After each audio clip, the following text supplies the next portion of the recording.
Welcome to Growing Bremerton Together with Mayor Patty Lent. Today I have three very special guests, and they're going to tell us a little bit about re-entering the workforce, training, and education. My first guest is Venus Kimway. She's with the Goodwill in their training program. Secondly, I have Margaret Hess, and she's with WorkSource in the county. And my third guest is going to be Lawrence Thornburg, and he's with Kitsap Community Resources. Stay with me.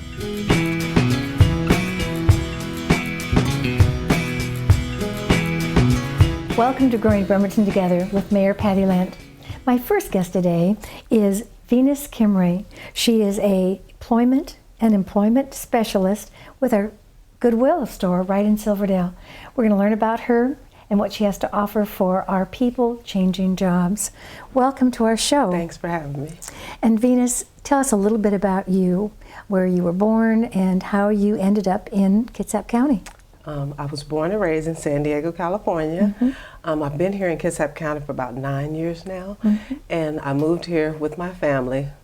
I was an at-home mom for about 9 years, and I was ready to go back in the workforce, and I was just a little intimidated because I had been dealing with children for about 9 years, and I found out about AmeriCorps through KCR. So I joined that program, and I really got interested in employment and training, and I got hired there. And I worked there for about 3 years, and then I got hired with Seattle Goodwill. You know, that happens to many of us when there is a interruption in our jobs. You were in the legal field. Yes. So you had the education behind you, but again, you're into now training other people. Yes, yes. If someone were to come into Goodwill, how would they get involved, or how would you introduce them to your laboratory and the computers, the classes that you provide? Yes. We provide English as a second language classes for those who want to learn English and then improve their job training skills. We also provide computer classes from keyboarding, computer basics, all the way up to Word, Outlook, Excel, people who want to advance more in office skills or administrative skills. We also have cashiering and customer service classes for people who want to get involved with retail. And so any member of the public can come into our open lab or come and speak to anyone in the office, and we'll kind of explain to them about the programs. And whenever we have open enrollment, they can come and enroll in our classes. How many classes do you offer? About 22 in a year? We have 5 sessions per year. 5 sessions? Yes, yes. And how many computers do you have that for students? We have 16 in our computer lab. Yes. I've been to some graduations. I've seen what people have learned and how you have kind of marketed, because what is the slogan for Goodwill? Jobs change lives. And they really do. They really do. Do you have any statistics about the number of students if they got employment after going through your program? Yes, ma'am. The number of students that actually obtain employment is about 75% of our students. That's amazing. Yes, it is. And you know, some of us become intimidated if we have been out of the workforce, or if the job we were doing was more menial and now we're trying to upgrade and make a better living. It's that form of relaxing them, giving them a little more of that self-esteem. I know your classes are complimentary. There is no charge whatsoever. No charge at all to the public. And so people don't know that they can come in and get that education, learn how to make out an application, because nowadays everything is online, isn't it? Is. That's even new to someone that hasn't been in the workforce for a while. They'll come into my office with a resume and a cover letter and say, do you know if there's any job openings? And I said, we have an online application. So you start at the very beginning, teaching them what the keyboard is like, what they need to know, and then advancing throughout any kind of electronic education. Yes. So for any of our students, along with the program, we have our job training. So they come to Job Search Lab, and we start from the beginning, from them writing a paper application. Because paper applications still exist, so we want to ensure that they have the information they need. Then we go on to online applications, we go on websites, we do one-on-ones, so I do group training.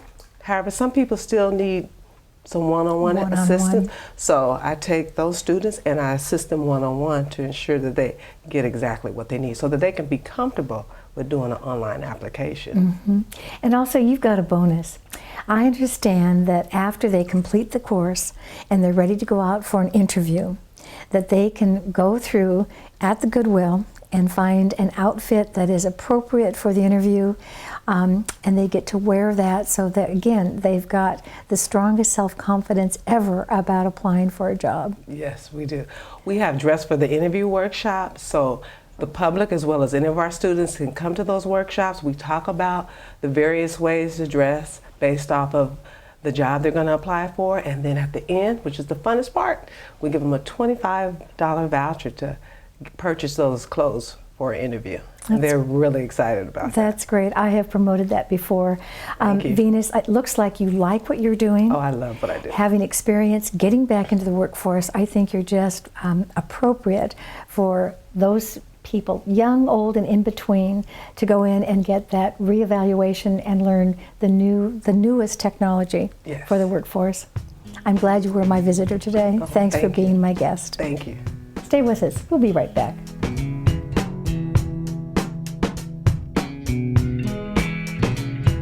Welcome back to Growing Bremerton Together with Mayor Patty Lent.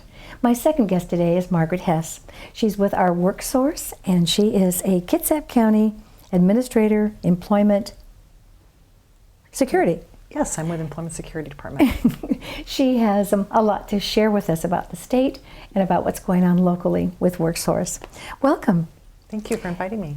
And Margaret, a little bit about your very beginning. When you were you born in the state of Washington? No, I was actually born in Willamette, Connecticut, and my father was a electrician, and so we moved over here with my uncle and his family, and he was self-employed.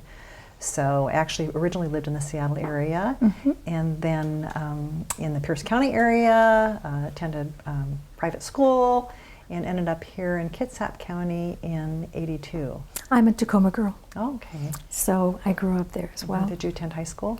I went to Wilson High School. Okay, I attended St. Leo's, and I was with the last graduating class. I knew We closed the doors. Yes, and it's missed because, as you know, here in Kitsap, after the 8th grade, they have to go to Seattle Yes. or Bellarmine. Yes, and my daughter graduated from Holy Names Academy. She commuted over there. Names. Yes, Now you're in the workforce, and things that are important are people that are changing jobs or getting back into a work mode and they don't have the newest skills.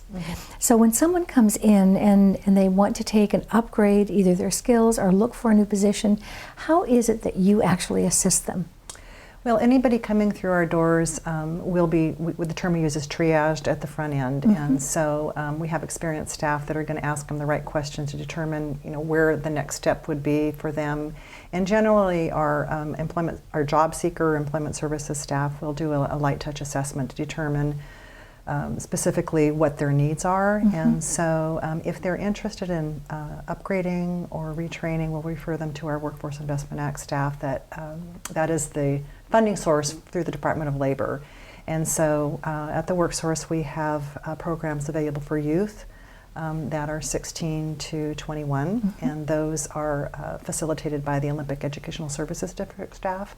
And we also have our dislocated worker programs for individuals who have been laid off or terminated through no fault of their own, and those are the ones that would need skill upgrading and retraining. During our downturn of the economy, many companies and small companies with 4 or 5 employees, the jobs ended. There are no more people doing that type of work. It sounds like you have different divisions within that big white building across from the library. We do. How many employees work there? Well, I have 21, and then this is a good question. The youth services, I think they have 4 staff. Our Olympic Consortium staff are also fully located there, and there are 4 of them. So altogether, we have probably about 32 staff on site.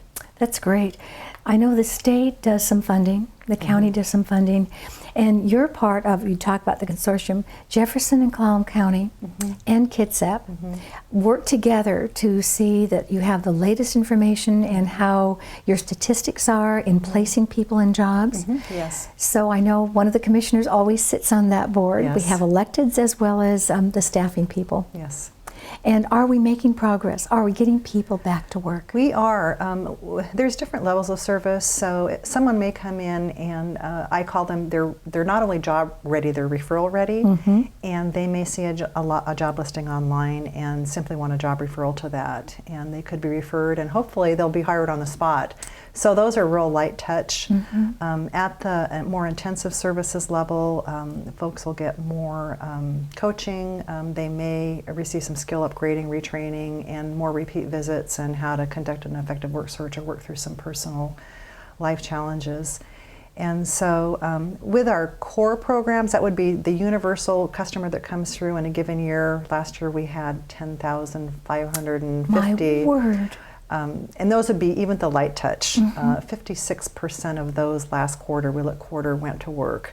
And that's across the board there. And then the ones that receive more intensive services through our training programs, with the dislocated workers, we have a 90% placement rate. Oh, amazing. And then our adult programs, really anybody could qualify who's experiencing barriers to employment. So typically it's someone that's been out of the workforce. It could be a displaced homemaker.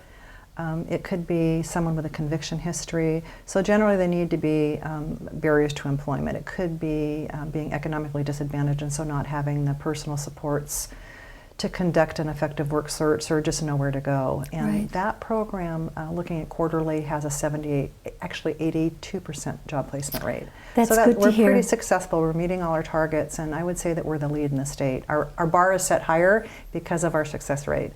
So you may be aware, I'm not sure, but in 2013 we had a WorkSource impact study, and they looked at, the researchers looked at 7 quarters of job seekers, and their outcomes were that anyone who uses WorkSource services, particularly the workshops, the job hunter workshops that teach effective interviewing, skills analysis, resume development, all those skills that are important to conduct an effective work search, that they're more likely to go to work and more quickly and earn a higher wage than those that don't use the services. This is a resource that is amazing for those of us here in Kitsap County. Some may not know that this resource exists, and not just for the individual. I know that before we close for this segment, I just wanted to share is that when a corporation comes in and they need someone to take and find the appropriate personnel or the workers for the type of work that they do, you have the abilities to do that there at the WorkSource as well. Yes, thank you for bringing that up. I wanted to mention that we have at least 1 or 2 hiring events every day. For example, we have Sears there today doing some hiring for technicians. We had 368 hiring events in 2014, and we had almost 900 people hired through those hiring events. So those are low-hanging fruit to connect job seekers with employers who have available job openings. That's amazing. So both the individual, for groups, and also for businesses that are looking for new employees. It's great to have you here. Thank you. It's great to hear the stats and that we're on top. We are. Thanks for being my guest. And stay with us. We've got one more guest.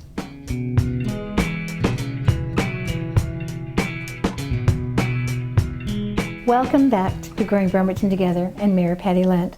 My final guest today is Lawrence Thornburg. He is the Work First Manager, and he's going to be telling us about referrals we have in the community. Welcome, Larry. Hi, thank you, Patty, for having me here today. And where did you start out your career? Patty, I started over in Spokane about 25 years ago.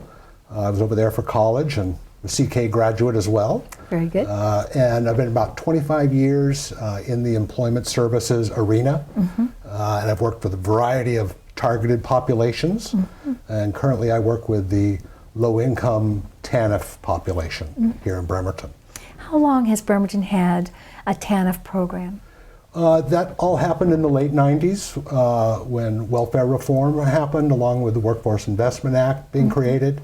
And at that time, DSHS partnered with the Department of Commerce, state agency, to develop a transitional employment program for those TANF recipients to provide them work experience. So when someone comes in and has an appointment with you or one of your staff, what's the first thing that you want to take and qualify that particular? We meet with them, and of course they go through some basic orientation to gather paperwork and documentation of their past education and work experiences. And then we do a fairly extensive one-on-one appointment with them. One of my employment counselors will meet with them and then try to refine which program, because we have 4 unique programs within that TANF service that we can match for that individual. What are those 4 programs? Well, our first one is Community Jobs, and that is our anchor program that's been around for 15 years. And I think it's primarily the anchor program because it really deals with the day-to-day barriers and intensive case management needs that a lot of low-income folks struggle with. Correct. That's a 6-month program, and it's actually a subsidized to where we pay them a wage.